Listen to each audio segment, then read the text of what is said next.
So, ito yung ulam natin for lunch and dinner, guys. So, nagluto pala ako ng, hindi ko na siya pinakita kung paano siya niluto.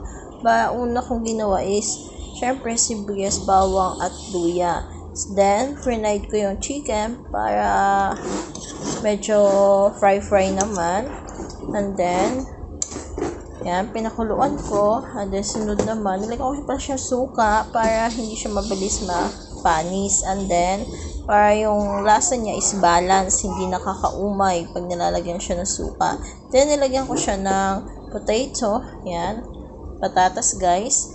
And then, nilagyan ko rin pala siya ng sweet potato, yung kamote. Yan, guys, sarap.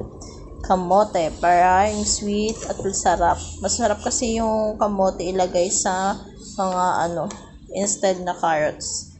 Yan. So, this is the chicken curry ulam. Yan. Simple ulam pero masarap at yummy. Gusto ng aking mga kids. Sabaw pa lang, mapapayami ka. So, guys, thank you. Please follow, like, and share. God bless everyone. Don't skip the ads.